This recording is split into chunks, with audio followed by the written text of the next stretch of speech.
Welcome to 11th Witch, Tagalog Horror Stories. Naniniwala po ba kayo sa pagpag? Yung pamahiin na dapat paggaling ka sa isang lamay ay huwag kang dediretso pa uwi sa iyong bahay. Kailangan daw ay pumunta ka muna sa isang lugar, mamalagi ng saglit doon para daw maiwasan mo na maiuwi mo ang kaluluwa ng namatay. Ang sabi ng mga matatanda ay hindi lahat ng pumapanaw ay handa ng lisanin ng mundo na ito. Hindi lahat ng pumapanaw ay namatay sa ordinaryong paraan.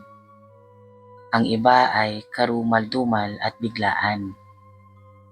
Itong kwentong napili natin para sa araw na ito ay ang kwento ng sikat na pagpagan dito sa Pilipinas. Pagpag sa 7-Eleven. Magandang araw po, Miss Eleven. Ako po si Oscar, taga Parañaque. May kwentong pagpag po sana akong gustong iparinig sa iyo at sa iyong mga listeners. Sana po ay magustuhan nyo. Isa po akong college student sa isang aeronautic school dito sa Parañaque. Dito din po ako nakatira sa isang private subdivision na malapit sa school ko. Nitong bakasyon lang ay may isa kaming kaklase ang namatay dahil sa isang car accident. Ang kwento sa amin ng kapatid niya, lumabas daw si Chris kasama ang mga barkada nito para mag-bar sa BGC. Marami daw silang gumimik. Kasama daw niya ang mga kabarkada nito sa subdivision. Nang nagpaalam pa lang daw itong si Chris sa parents niya, ay medyo iba na ang pakiramdam nila. Ayaw sana payagan ng tito at tita si Chris kasi medyo napapadala sa balita na maraming mga aksidente sa kalye lalo paggabi kung kailan naglalabasan na ang mga malalaking truck. Pero nagpumilit itong si Chris. Rason niya ay pag summer lang sila nakakapagsama-sama ng mga barkada nito. Kasi pag may pasok ay iba-iba sila ng schedule. Kalaunan, pinayagan nila ang kanilang anak na lumabas. Basta ang usapan ay hindi ito magmamaneho ng lasing. Ang sabi pa nga ng kuya niya ay huwag na magdala ng sasakyan para mag-grab na lang ito o kaya ay ihahatid sundo na lang siya para safe. Pero sabi daw ni Chris ay kaya naman niyang mag-drive at hindi ito magpapakalasing. So ayun nga po, Miss Eleven ang nangyari.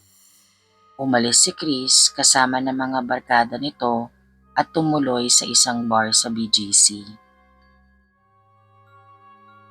9 p.m. daw nang umalis si Chris sa kanila. Di man daw magtagal na nakakaalis si Chris ay parang iba na ang pakiramdam ng kuya niya. Parang gusto nitong sumunod sa BGC para samahan ng kanyang kapatid. Pero di pa man nagtatagal ay nakareceive sila ng tawag mula sa isang kasama ni Chris papuntang BGC. Naaksidente daw po si Chris. Nahulugan po ng container ang kanyang sasakyan ng mga mabibilis na truck at bumaliktad sa tabi nito. Hindi pa man daw nakakarating si Chris sa BGC nang mangyari ang aksidente. Nasa South Superhighway pa lang siya nito at kakonvoy ang kanyang mga kaibigan. Sobrang nanlumo ang buong pamilya nila Chris.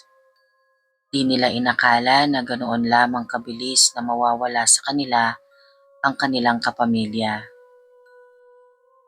May bunso pang kapatid si Chris, Miss Eleven.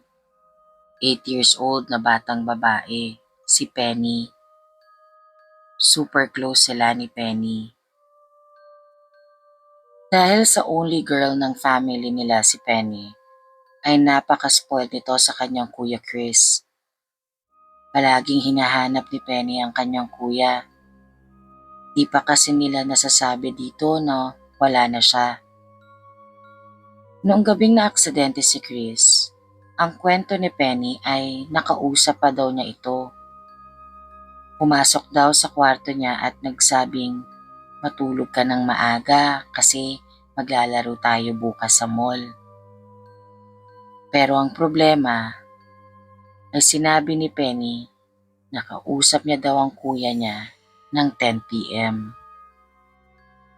Sa oras na yon, Miss 11, na sinabi ni Penny kausap niya ang kuya niya, ay kasalukuyang kinakausap nila tito at tita ang mga kaibigan nito sa telepono na nagsabing patay na nga si Chris. Kinabukasan ay binurol si Chris sa isang sikat na funeral home dito sa Parañaque. Marami po kaming pumunta sa lamay niya. Mga estudyante, mga teachers and faculty, mga kaibigan. Ilang gabi kaming nagstay at pinagkwentuhan ng mga panahon na kasama namin si Chris. Si Chris, Miss 11, ay yung tipo ng tao na maaasahan mo sa lahat ng bagay. Pag may problema ka ay laging andyan para tumulong. O kahit yung makinig lang sa mga kwento mo. Ang daming magagandang kwento ang naririnig ng pamilya niya tungkol kay Chris. Habang nasa lamay kami, ay nakikita namin si Penny na minsan ay malungkot. Minsan naman ay parang may kalaro. Sa unang gabi namin sa lamay ay nag-text sa akin ng daddy ko. Ang sabi niya ay pag uuwi daw ako ay wag akong dediretso sa bahay.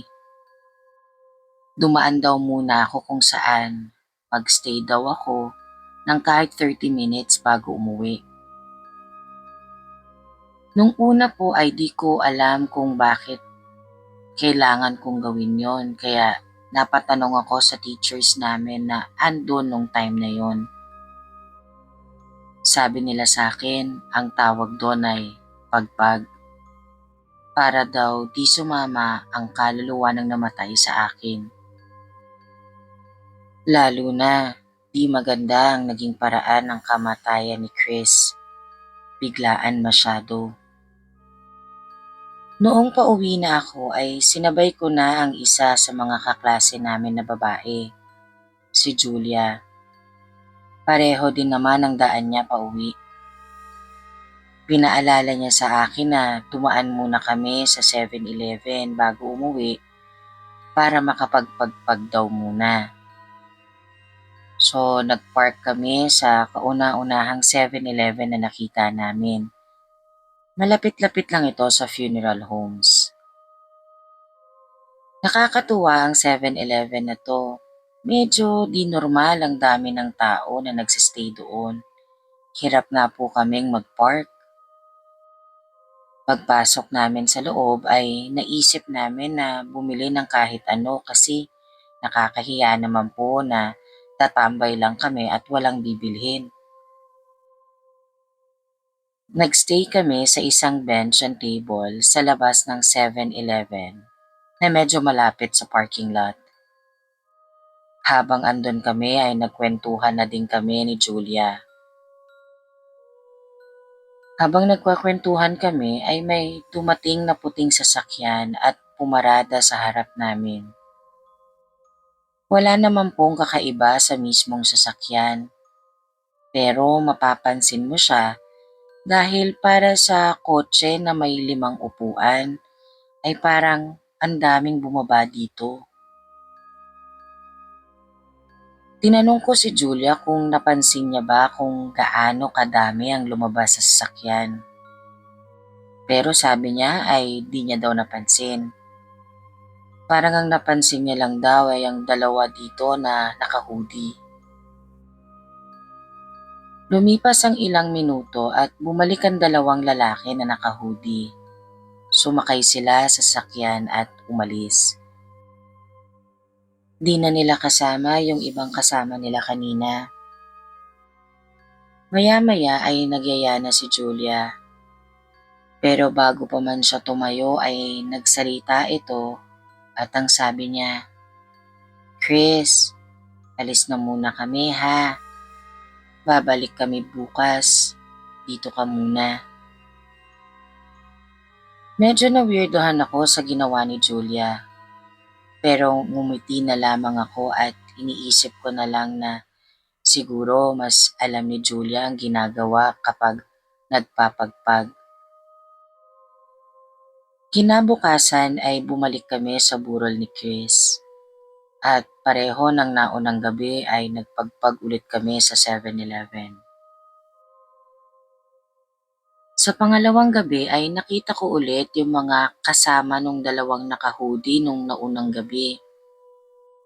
Lumabas sila sa 7-Eleven at sumakay sa isang itim na sasakyan. Di ko napansin kung kasama ba nila yung dalawang naka-hoodie. Kasi di ko naman sila namukhaan dahil nga may takip sila sa ulo. Pero yung mga kasama nila ay naalala ko. Yung mga mukha nila dahil napakalungkot ng mga ito. Iniisip ko noon na baka mga namatayan din. Sa huling lamay ni Chris ay ang huling gabi din na tumambay kami sa 7-Eleven. At bago kami umalis ay nagsalita ulit si Julia. "O Chris, aalis na kami ha. Rest in peace." Sakto nang sinabi ni Julia ang mga yon, ay may napansin akong pumasok sa loob ng 7-Eleven. Patangkad na lalaki, medyo payat. Kung iisipin mo ay parang kasing katawan yon ni Chris. Kaso nakatalikod kaya di ko mamukhaan. Sumakay kami ng sasakyan ni Julia. Nauna ako at sumunod naman sa passenger seat si Julia. Nagulat ako sa bigat niya, Miss Eleven. Pag-upo niya sa passenger seat ay ramdam ko ang pagbigat nito. Habang sumasakay siya sa sasakyan, ay sakto naman na may naglalakad na 4 na tao sa gilid ng sasakyan ko. Nung inaatras ko na ang sasakyan ay ine-expect ko po na nasa bandang likuran pa ng kotse yung mga tao nakakadaan lang. Pero pagtingin ko sa side mirror ay wala na sila doon. Di ko na yun pinansin at tuluyan na kaming umuwi ni Julia. Hinatid ko siya sa mismong bahay nila nung gabi na yon. Nagpasalamat siya at sabi ay magkita na lang kami sa pasukan. Di pa man ako nakakalayo ay napansin ko na parang napakabigat pa din ng sasakyan kahit na ako na lang mag-isa sa kotse. Nakauwi ako ng bahay bago mag 10 p.m. Dumiretso po ako ng tulog kasi ilang gabi din pong puyat. 3:00 po ng madaling araw ay nagising ako. Naramdaman ko po kasi na parang may umupo sa paanan ng kama ko. Nang ibukas ko naman ang mga mata ko, Miss Eleven, ay wala naman pong tao sa kwarto kundi ako lang. Binaliwala ko yon at bumalik sa pagtulog. Di pa man nagtatagal ay isa namang ingay ang aking narinig. Kaya napatayo ako mula sa aking pagkakahiga. Sinilip ko ang CR ko kasi parang doon galing yung ingay. Nang malapit na ako sa pintuan ay bigla kong narinig ang boses ng daddy ko. Tinatawag niya ako. "Oscar, andyan ka ba?" Sumagot ako, Miss Eleven, ng, "Yes dad, nandito po." Hindi na po ulit nagsalita si daddy. Nakalimutan ko na din po na silipin ang CR. Bumalik na lang po ako sa pagtulog. Kinabukasan ng umaga, habang kumakain kami ng breakfast, ay tinanong ako nila mama kung may kasama ba akong barkada nung umuwi ako kagabi. Ang sabi ko ay wala po. Hinatid ko po si Julia tapos umuwi na din ako agad at dumiretso na po ng tulog. Ang sabi po ni mama, kasi ang ingay nyo nung madaling araw, nagising kami ng daddy mo.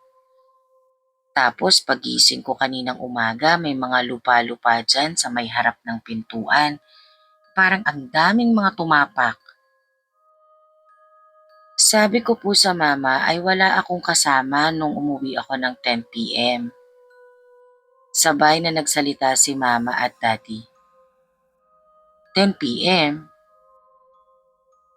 Opo, 10 p.m. 10 p.m. ako dumating kagabi. Gulat na gulat si daddy nung sinabi ko na 10 p.m. ako umuwi the night before. Tinanong ako ng daddy, Oscar, nagpagpag ka ba kagabi?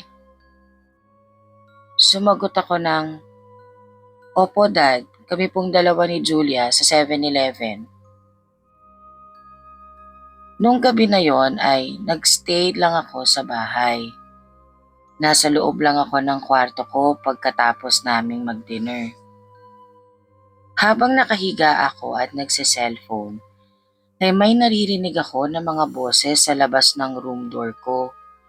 Parang boses ng mga tao na nagsasalita ng halos sabay-sabay. Tumayo ako para buksan ang pintuan. Pagbukas ko ng door ay wala naman akong nakitang tao sa hallway. Sabay naman ang pagbukas ng daddy ng pintuan nila sa kwarto. May bisita ka ba, Oscar? Tanong ng daddy. Wala po dad. Kayo po, may bisita?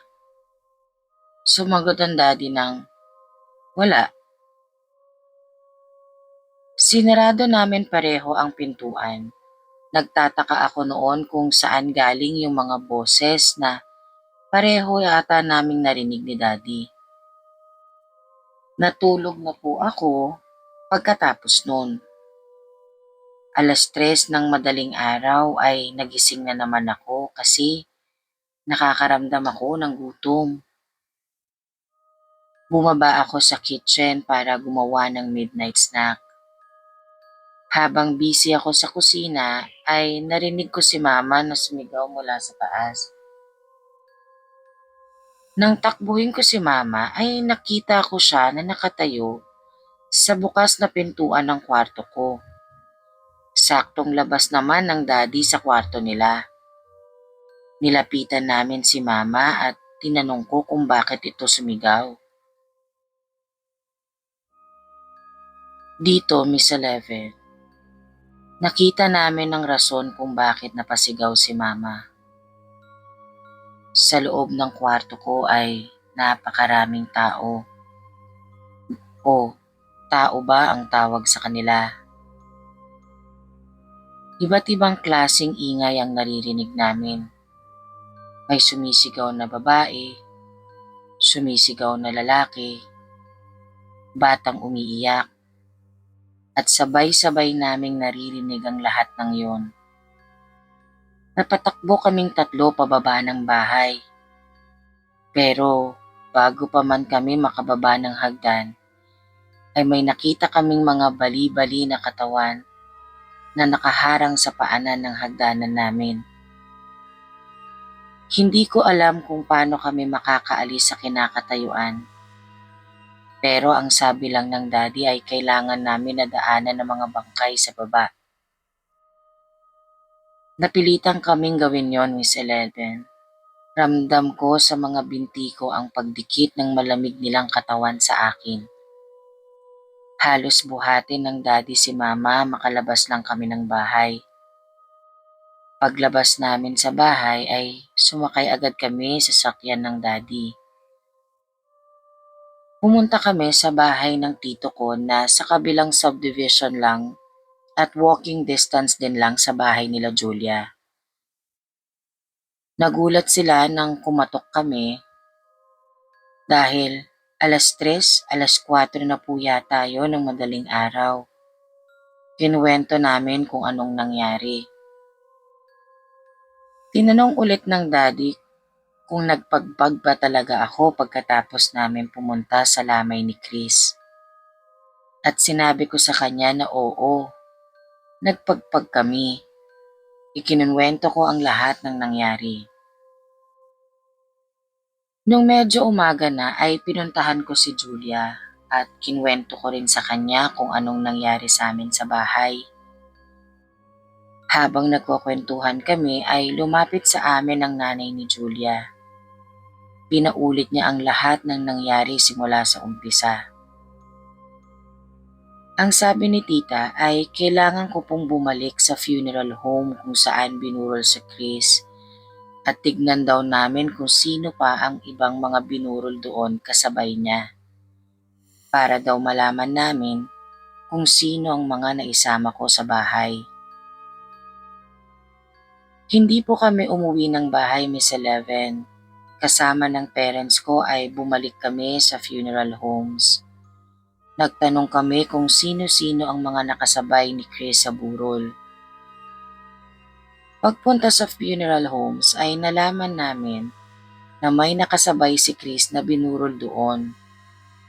27 member ng isang pamilya ang sabay-sabay na namatay sa isang ferry accident. Lahat daw sila ay sabay-sabay na namatay sa isang aksidente sa cruise ship habang nagbabakasyon. Ang sabi ng staff ng funeral homes ay andun pa din ang mga namatay at nakaburol pa dahil hinihintay pa ang ibang mga kamag-anak na makauwi galing sa ibang bansa. Kasama si Julia ay pumunta kami sa burol. Kinausap ng parents ko ang dalawang lalaki na family member ng mga namatay. Habang kinukwento nila daddy ang nangyari, pumulong sa akin si Julia. Oscar, sila yung naka-hoodie na nakita natin sa 7-Eleven. Tsaka ko lang po naalala nung makita ko na sila nga yung dalawa na nakita namin sa 7-Eleven. Naalala ko na rin po yung mga mukha ng mga tao na bumaba sa kotse nila nung gabi na yon. Sila din po, Miss Eleven, yung mga nakita namin nila mama sa bahay. Sinamahan po nila kami na umuwi sa aming bahay at nagdala din po sila ng pari. Nagsindi ng kandila at nagdasal. Kinausap ng dalawang lalaki ang mga kaluluwa na sumama sa amin. Mga magulang, kapatid, tsuhin, mga tiyahin, pati na rin ang kanilang mga pinsan. Kinausap nila sila na kailangan nilang umalis sa bahay namin. Bago pa man matapos ang padasal ay kinausap po kami ng pari. Ang sabi ng pari sa akin, Iho, ang pagpagpag ay di lamang dahil ayaw mong maiuwi ang kaluluwa ng taong namatay sa burol na pinuntahan mo. May mga lugar na madalas pinupuntahan ng mga taong nagpapagpag, kaya napupuno at dumadami ang mga kaluluwang naiiwan doon. Minsan dahil sa ayaw magpaiwan ng mga kaluluwa, ay sumasama ito sa mga ibang nagpapagpag din. Kaya nung huling gabi na namalagi sila Oscar at Julia sa 7-Eleven at iniwan nila si Chris doon, ay di nila sinabi na hinding pwedeng sumama ang ibang naiwan na kaluluwa sa 7-Eleven. Si Chris, oo, hindi sasama sa kanila. Pero di ibig sabihin nun na yung mga kaluluwang naiwan ng ibang nagpagpag ay hindi rin pwedeng sumama. Sa dami ng kaluluwa sa 7-Eleven store na yon, ay mas gugustuhin nila na sumama sa iba.